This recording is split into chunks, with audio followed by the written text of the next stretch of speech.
Welcome to Terra Stories, our impact investing series. In this series, we explore impact-focused public and private companies in multiple market sectors that utilize proven, cost-effective, and game-changing sustainable technologies to reduce cost and increase efficiencies and shareholder value. Today, we're coming to you from Merida, Mexico. I'm Remer, managing partner of Terra Group, and I'd like to welcome Arturo Peniche of Arpen Juice Company. Hi, Remer. Arpen. Thank you. Arpen is a juice company operating in Merida, and I'll try to leave it to Arturo to explain it. So Arturo, welcome. Thank you. And can you tell us a little bit about Arpen Juice and about yourself? Thank you, Remer. Well, I worked for many years in the beverage business, mainly in a company owned by my family.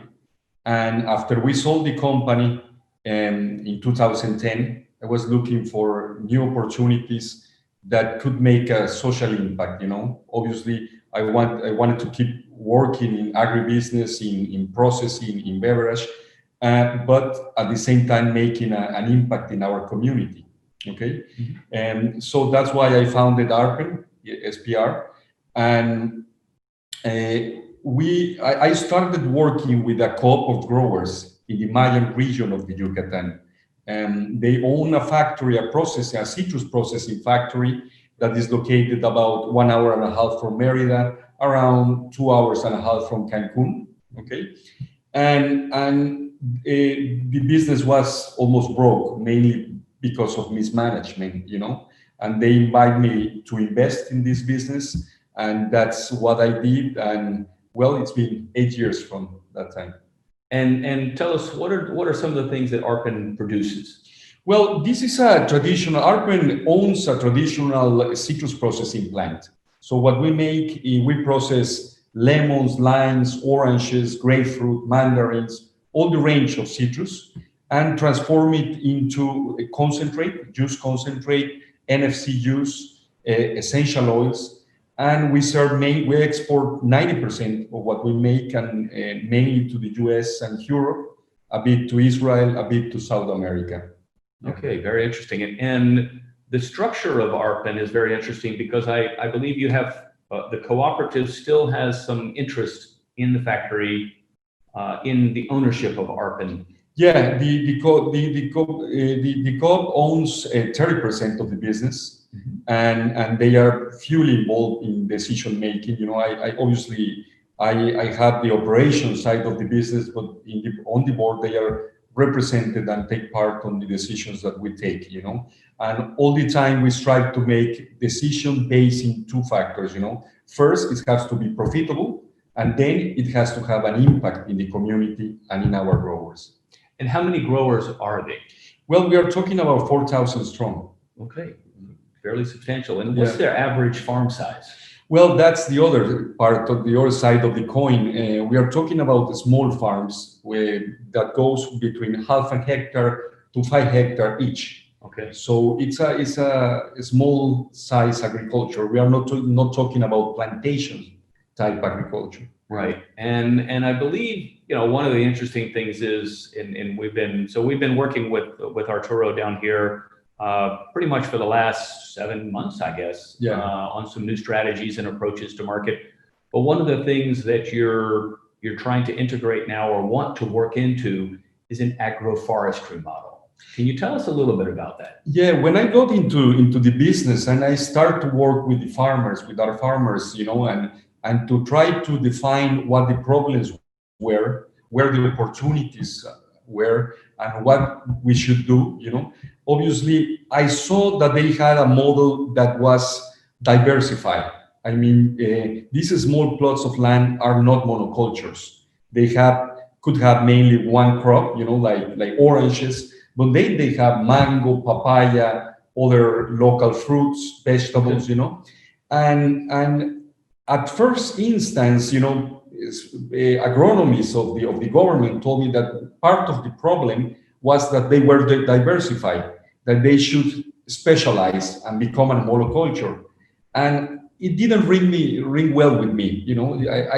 I saw that in one way this was working because the farmers could have income all year, you know. They were always harvesting stuff, you know, but obviously it was not done, this diversified model wasn't done in a very thoughtful way, you know. Okay. So one of the things that I started to do some research, and I found the studies of Ernst Koch, which is the father of syntropic agriculture. He's a fascinating guy. He's Swiss, but has lived all over the outside Switzerland and for many years in Brazil. And he's actually for a diversified permaculture, you know. Okay. And so I went to study with him. I took a course in Spain with him, you know, intensive one. I met him in person, you know, and he said, well, your farmers are on the right track. You just have to do it better, you know, okay. But don't bring them to monoculture, you know, that's the evil part, you know, that's the center of the problem in modern agriculture is monocultures, you know. And so we started to work from that point. Okay. And through this process, have you seen a reintroduction of wildlife, and what has been the impact on the nutrition of the soil? What have you seen in regards to that? Well, obviously, when you have many crops in the same piece of land, you have also diversity in the wildlife. You know, right. Everything is much better. You know. And so what we want to do is to make it better, you know, more thoughtful, you know. The designs that we make in the plots of land, the orchards of our farmers, you know, has to take into account the synergies that can be done between different species of plants, you know. Right. We're wanting to do a food forest that can bring money to their pockets, you know, and at the same time could be sustainable, good for the environment, and so on. One of the things that I think is quite notable about the practice is that Florida, if we use that as an example, in predominantly monocultural citrus, has been decimated by the greening disease. Well, that's a very interesting. You're touching a very important topic, because when I got into the business, one of my biggest fears was HLD, you know, yes. the one lobby, the greening, you know. Yes. And I started to do some research, and I found that actually greening came into Mexico through the Yucatan, okay. and then it spread up, you know. Right. And it was a huge problem, for example, for the lime producers, the key lime producers in Colima, right. that make oil for soft drinks like the Sprite or 7-Up or whatever, you know, and they just crashed, you know, it was gone. All that, the orchards were really hit. And the interesting part is that the virus, you know, and the insects that transmit the disease, you know, came through the Yucatan, from the Caribbean to the Yucatan, but really didn't hit it that much to us. You know, that wasn't that, still at this point, is not a big problem for us. And well, there has been many scientific theories that heat level, obviously we are a very hot part of the country, you know, humid, hot, was one of the reasons why the insect didn't, you know, disseminate as fast. But my opinion is that the reality is that since we have a small plots of land of many farmers, but diversified, the environment was controlling the disease. Yes. You know, that the heart of the problem is monoculture, you know. Sure. So I think in that respect, the Yucatan citrus area, you know, and all these crops that we're talking about, well, the answer is there, you know. Yeah. So tell me, so in this agroforestry model, obviously, when you analyze the productivity of overall Mexico, and you look at, say, oranges, the average tons in the rest of Mexico is about 15, and in the Yucatan, it's about 11. Yeah. How does that affect? Obviously, it's affected by the model, the agroforestry model, because production on you have less trees in less one trees hectare. within a hectare. Yeah. But how does that affect the operations of the processing plant? And what vision do you have, or what offset or plans do you have to try and address the reduced productivity? Well, as I said, one of the answers to our situation is that we want to increase productivity, but keeping polycultures, you know. Sure. And at the same time, in the factory, what we have talked with our partners, the co-op of farmers, is that we need to have like a company-owned orchard, Sure. that complements what the farmers are doing, and also will serve so they can see what we are doing. Because what we learn is that you tell them what to do, and they don't do nothing until they see it. Right. So if we are able to set up a company-owned orchard, Right. big enough so they can really see the impact of doing well-done planning of syntropic agriculture, polyculture, then it will spread to our farmers, individual farmers, and also will give our processing factory more stability of supply. Okay, so the vision would be to recover degraded land. So I think there's livestock lands that have been abandoned or whatever, but originally it was jungle and it was clear cut. Yeah. The way that's happening in Brazil now, it was done here.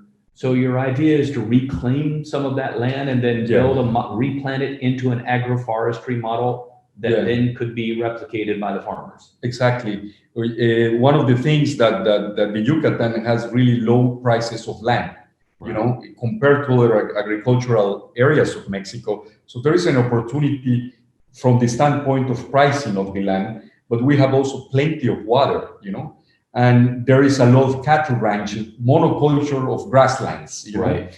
And I think there is prices for cattle has been low for many years. So there is an opportunity to buy part of that degraded grassland, and turn it into a permaculture food forest. That's what we would like to do. Actually regenerate it. Absolutely. The way it was originally. Absolutely. And take out most of the agrochemicals that are used. Yeah. And in that process, have you developed a nursery or anything to develop the species, or to return not only the native species but the appropriate species that will work in synergy with each other? Yeah, actually, when I got into the business 8 years ago, we owned the factory, the processing plant owned a nursery, a tree nursery, but it wasn't quite well managed. So we brought people with the right know-how, agronomists, really well trained and specialized in tropical agriculture, and we are doing a lot of genetic selection, improving of the varieties that we have, bringing genetics from other parts of Mexico that have, varieties that are interesting, and even bringing from the United States, that has very interesting research into citrus, and seeing how to adapt it to this type of weather that is not equal to Florida. Similar, but not equal to Florida. Yeah, in May, it gets rather hot here. Absolutely, yeah. This is tropical agriculture. But temperatures actually in the region approach 120 degrees Fahrenheit. Could be that way. It's fairly substantial. And I also note we've had the opportunity while I've been down here to visit some cenotes, and also in driving through some of the cities, we've seen that the water level here is substantially underground, is substantially higher. So you actually don't face much of a water issue when the rest of the country may be suffering a drought. Yeah, that's one of the big advantages of Yucatan, whereas in other parts of Mexico, in the Bajío region, Veracruz, north side of Mexico, they have big problems with water and also insecurity. The Yucatan has the opposite. We won't face any water scarcity in 100 years. I've read some research from researchers of this topic, and so there's not a problem with water in the following 100 years for the Yucatan. But also this is the most secure, the Yucatan state inside the peninsula is the most secure area, so we don't have any criminality problems, So it's a very nice, we have some advantages. I was very impressed on arriving. You had to drive through a checkpoint area. Additionally, and I've noticed that there are actually security cameras around the colonial district and around the city, which actually help to manage this issue or fear potential of crime in the area. The Mérida, which is the capital of the Yucatan, and has a level of criminality, akin to Switzerland. Yeah. It's kind of a big brother, this stuff that you're saying, There are many cameras all over the city, but it's working. Yeah, I can say, I mean, you can walk, at any time in whatever part of the city, and you will have no problem. Yeah. So in this process, I also noticed that you've also implemented a fair trade program. Yeah, we have in place a fair trade program that has been really good for us, and our output mainly goes to Switzerland, the Netherlands, and Germany. Mm-hmm. And actually, we sell to a very prestigious company in the Netherlands that makes most of the private label beverage for the supermarkets. Okay, very nice. And it's a public company. Yeah.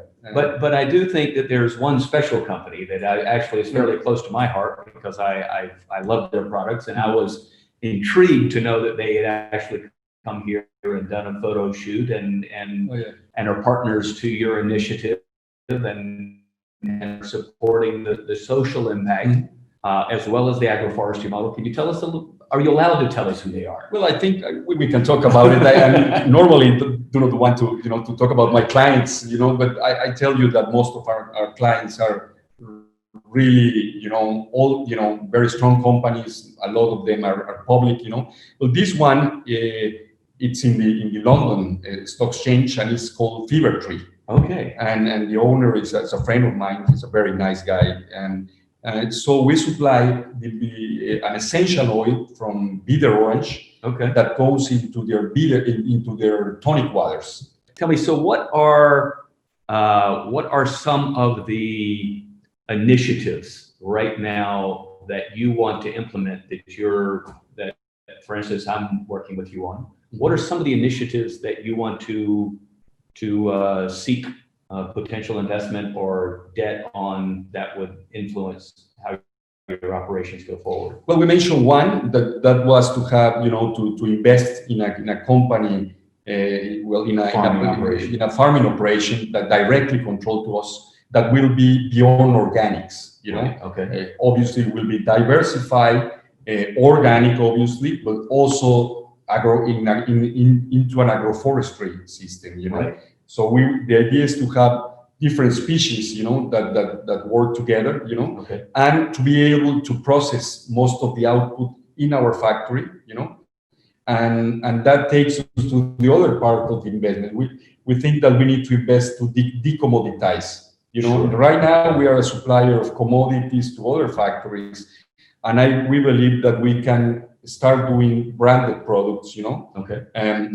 in some niche markets, Right. We have some endemic fruits and vegetables of the area that have a lot of nutraceutical qualities, There we have one in the green side, that could go into smoothies, different beverage, that is it's amazing, in flavor, but also in nutrition, I am also an avid consumer of that. Yeah. I believe it's called chaya con limon. Yeah, that's one way to mix it, So millennials and in the States and in Europe are looking to have beverage with greens on it, But sometimes the flavor is not that good. Yeah. So we have this local plant, actually is endemic to the Yucatan, has spread to other places, but it was born here in this area.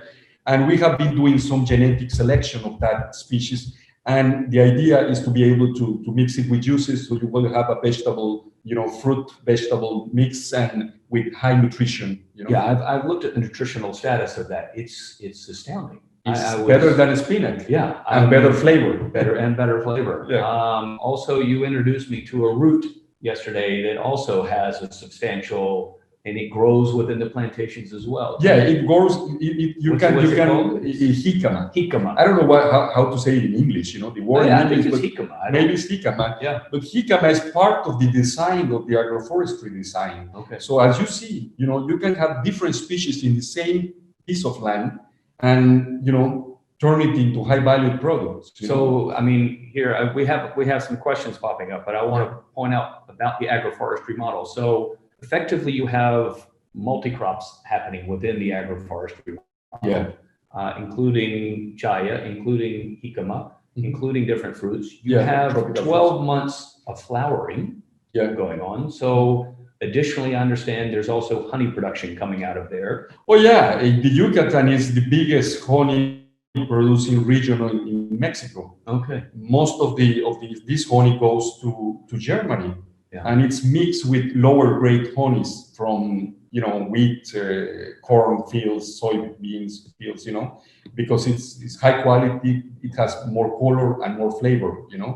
And so our farmers want that our factory start to capture honey, process it, and do some stuff. So actually, under the agroforestry model, you evolve into not just being a commodity producing company, but into also a multi-product company, because you want to be able to actually harvest 12 months of the year from the land, from different aspects.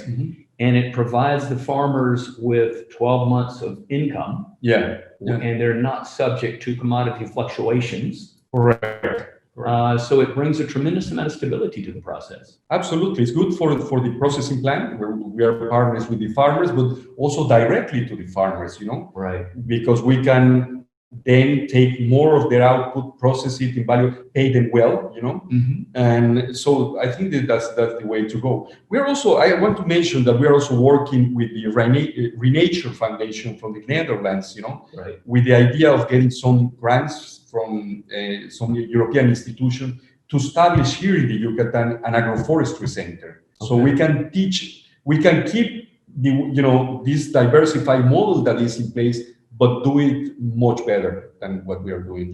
That's fascinating. If you go to the ReNature website, you will find our project there. Okay, I looked at that yesterday as well. Quite exceptional. Well, I'm grateful. Let's see, we have from Jen Carswell. Is there an executive summary for the business idea you described? He speaks it in Spanish there. Bravo. Remer, we are developing, putting all the pieces together to have for the strategic plan. We believe that maybe it will take us the rest of the year, and in January we will have a very well explained and detailed strategic plan for the business. Great, thank you. Well, thank you. Is there any other questions anybody would like to post to Arturo today? Hi, this is Paul. I do have one question. In general, Arturo, by the way, very, very impressive. Thank you for this, and I learned a lot. In general, how would you compare the profitability of your model compared to the traditional model that in terms of this type of agriculture? Is it 10% less profitable?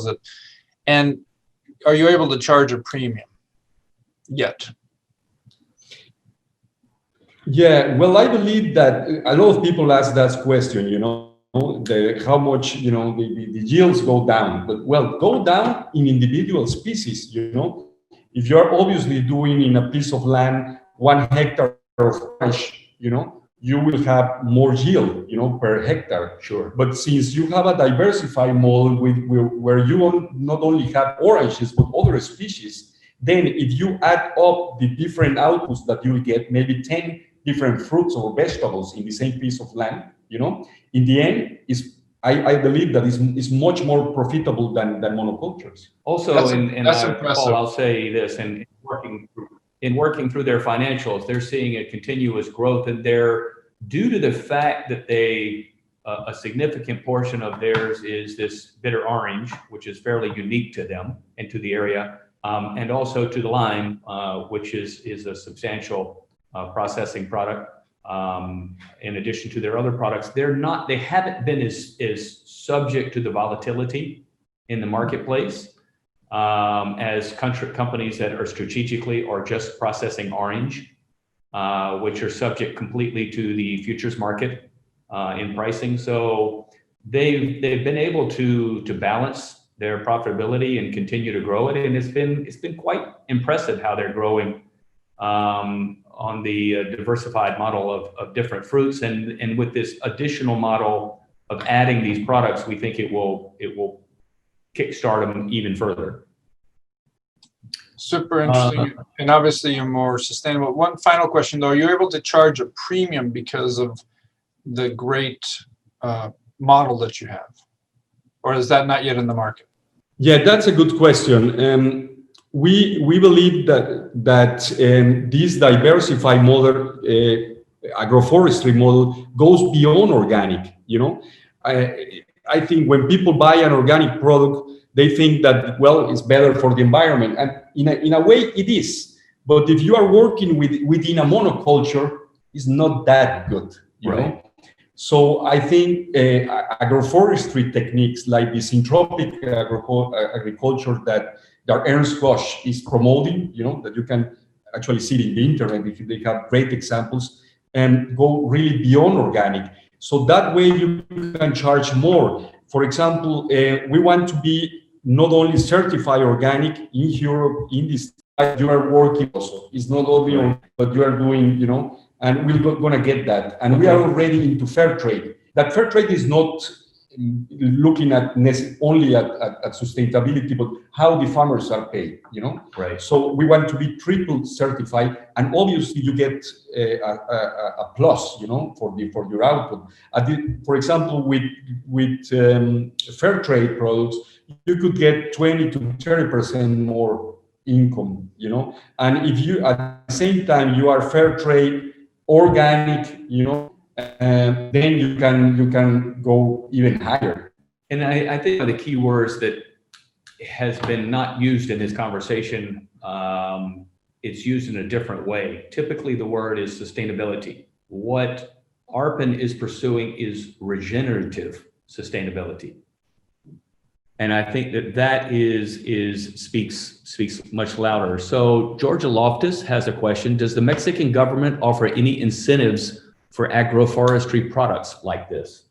Well, I would say that at this point, no. We had a change they have a program that's supposed to promote agroforestry, but they haven't been that successful, I will say, And so at this point, there are no grants for doing this. Okay, thank you.